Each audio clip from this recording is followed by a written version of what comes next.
అన్న మందకృష్ణ మాదిగ గారి నాయకత్వం. జై మాదిగా, జై మాదిగా.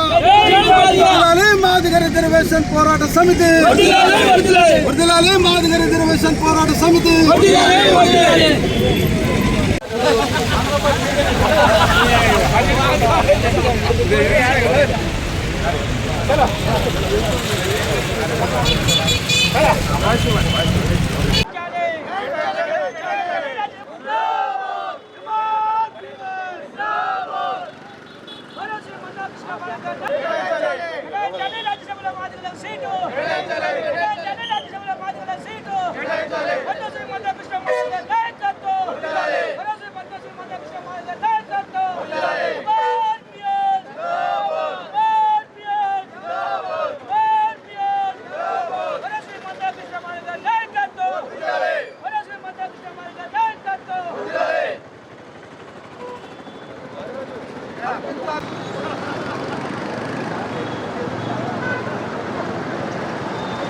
కాంగ్రెస్ పార్టీ కల్పించాలి మాదిగలకు రాజ్యసభలో సీటు, కల్పించాలి.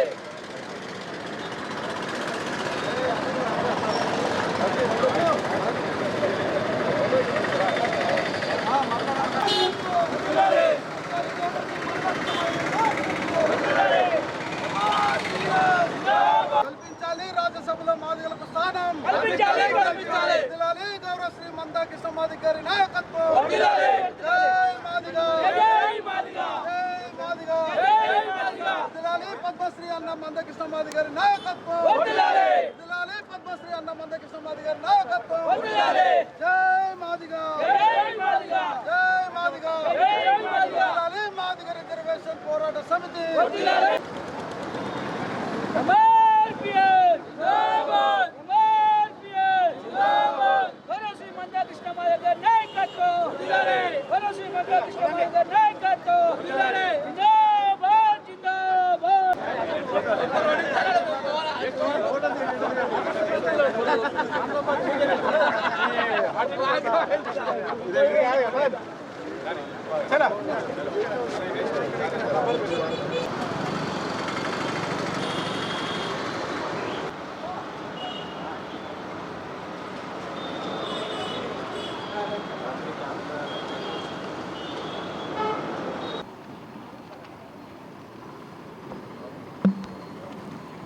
తెలంగాణలో కాంగ్రెస్ పార్టీ అధికారంలోకి వచ్చి 2 సంవత్సరాలు పూర్తి కావస్తున్న సందర్భంలో మాదిగలకు మొదటి నుంచి కూడా మొండి చేయి ఇవ్వడం జరిగింది.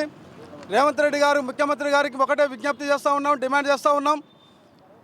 ఆనాడు పార్లమెంటు 3 రిజర్వేషన్ స్థానాలుంటే ఆనాడు మాదిగలకు మొండి చేయి చూపించారు. అప్పుడు కూడా ఏ ఒక్క మాదిగకు కూడా పార్లమెంట్లో స్థానం కల్పించలేదు. మళ్ళీ ప్రభుత్వం ఏర్పడిన తర్వాత 5 ఎమ్మెల్సీ స్థానాలుంటే 5 ఎమ్మెల్సీ స్థానాల్లో కూడా మాదిగలకు ఏ ఒక్కరు కూడా స్థానం కల్పించలేకపోయారు. అంటే దీన్ని బట్టి మాదిగల మీద రేవంత్ రెడ్డి గారికి ఎంతవరకు చిన్న చూపు ఉందో ఇక్కడ తెలుస్తుంది. అదేవిధంగా మేము అడుగుతూ ఉన్నాం, రాజ్యసభలో 2 స్థానాలు ఖాళీ అయినాయి. ఇప్పుడు ఆ భర్తీ చేయనున్న 2 స్థానాలలో మాదిగలకు రాజ్యసభ ఇవ్వాలని చెప్పి మేము డిమాండ్ చేస్తూ ఉన్నాం. ఎందుకంటే ఆల్రెడీ గతంలో 2 సార్లు మాదిగలకు మీరు స్థానం కల్పించలేకపోయారు. మాదిగల పక్షపాతం చెప్పుకుంటున్న రేవంత్ రెడ్డి గారు, నేను నా రాజకీయ పునాదే మాదిగల అని చెప్పి మీరు చెప్పుకున్నారు.